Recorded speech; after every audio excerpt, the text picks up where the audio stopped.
okay. And I can't believe I forgot to mention, like, I think I could have just said this and it will have been okay. Like, I totally forgot to mention, like, you're my best friend.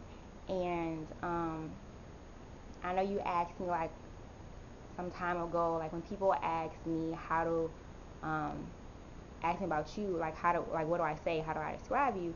And 9 times out of 10, when they ask me about you, I basically say, like, he's my best friend. And if people know the value of having a best friend, I think they would know the value that I have for you and the value I have for our relationship. So I always say that, yeah, he's my best friend.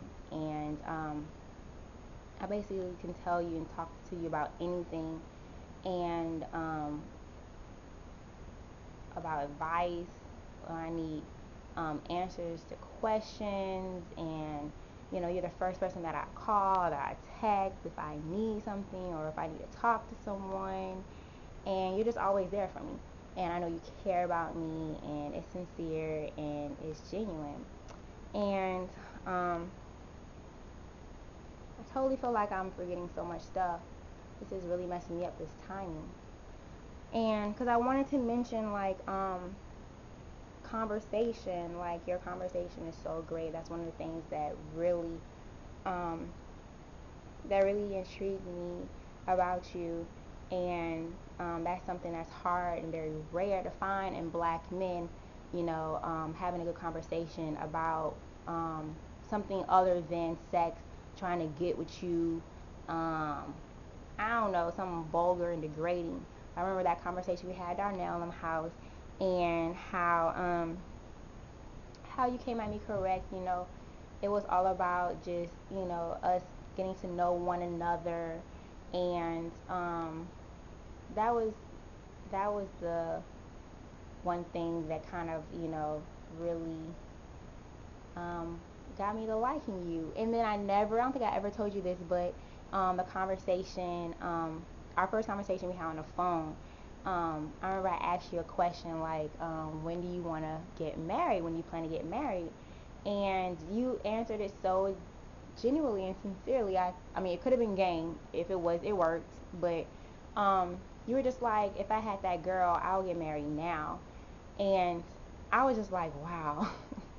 That's not something that a guy would say. So I was just so like, wow. I kept that, you know, I made a little space in my heart and in my memory bank about that. So yeah, I think that was something else that really kind of got me on Dennis.